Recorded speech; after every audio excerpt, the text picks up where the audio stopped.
ওয়াকফ সংশোধনী বিল ঘিরে সরগরম হতে চলেছে সংসদ। আজ লোকসভায় পেশ করা হবে ওয়াকফ সংশোধনী বিল 2025।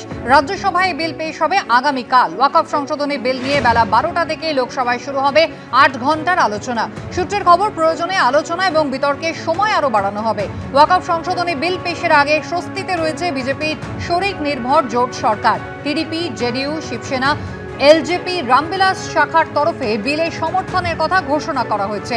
দলের সব সাংসদকে দুপক্ষে হাজির থাকতে বলে হুইপ জারিও করেছে বিজেপি এবং জোট সরকারের শরিক দলগুলি। অন্যদিকে বিলের বিরোধিতায় এককাট্টা হয়েছে কংগ্রেস এবং তৃণমূল। রণকৌশল ঠিক করতে গতকালই কংগ্রেসের ডাকা বৈঠকে যোগ দেয় তৃণমূল কংগ্রেস। বিলকে আগে অসাংবিধানিক এবং মুসলিমদের ধর্মীয় স্বাধীনতায় হস্তক্ষেপকারী বলে অভিযোগ করেছে একাধিক বিরোধী দল।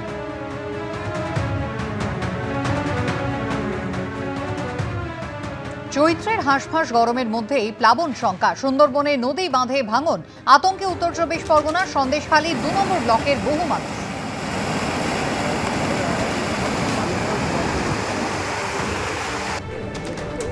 দেখুন নদীর বাঁধ কিভাবে বসে গেছে এখানে।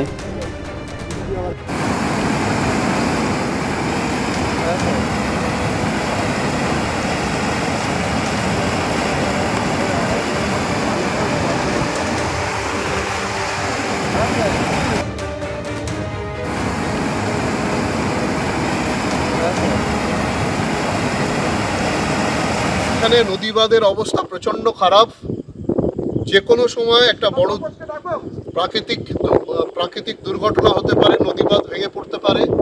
দীর্ঘদিন ধরে এটা এই বছর বা কোনো একটা বিচ্ছিন্ন ঘটনা নয়, এটা দীর্ঘদিন ধরে এটা সন্দেশখালী, হিঙ্গলগঞ্জে এটা হয়ে আসছে। এটা একটা ব্যবসা, তৃণমূল নেতৃত্বের কাছে এটা একটা ব্যবসার মতো।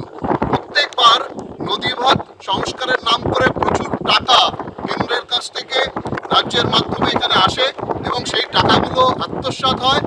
তৃণমূল নেতারা সব সেই টাকা খেয়ে ফুলে ফেঁপে উঠছে, আর নদী বাঁধ যেমন আছে তেমনই থেকে যাচ্ছে। প্রত্যেক বছর এই দুর্ভোগ এখানকার বিস্তীর্ণ অঞ্চলের মানুষ ভোগ করছে। আতাপুর আর পাশাপাশি দুষ্কালী এই জায়গাগুলোর মানুষরা আবার নতুন চক্রান্তের ফাঁদ পাততে চাইছে, যেটা লাভ হবে না। কারণ বিজেপির এই সমস্ত দুর্নীতিগ্রস্ত নেতারা তাদের যে দায়িত্ব আছে সে দায়িত্ব তারা পালন করতে পারে না। সন্দেশখালীতে যে প্রাকৃতিক বিপর্যয় ধস নেমেছে, নদীর জল ইরোশন হয়ে মাটির ক্ষয় হয়েছে, নদীর বাঁধ যে ধস নেমেছে, তা হচ্ছে দ্রুতকালীন পরিস্থিতিতে তৎপরতার সঙ্গে সরকারের দপ্তর, মমতা বন্দ্যোপাধ্যায়ের ইরিগেশন দপ্তর তৎপরতার সঙ্গে কাজ করছে। আমাদের এখানকার পঞ্চায়েত সমিতি, জেলা পরিষদ, আমাদের বিধায়ক। অন্যদিকে নদীর জলস্তর বেড়ে নদী বাঁধে ফাটল ধরেছে। নোনা জল ঢুকে চাষের জমির ক্ষতির আশঙ্কা ইতিমধ্যেই গোসাবা ব্লকের সোনাগাঁও গ্রাম, যেখানে দুর্গাদোয়ানি নদীর বাঁধে প্রায় 100 মিটার জুড়ে ফাটল দেখা যাচ্ছে।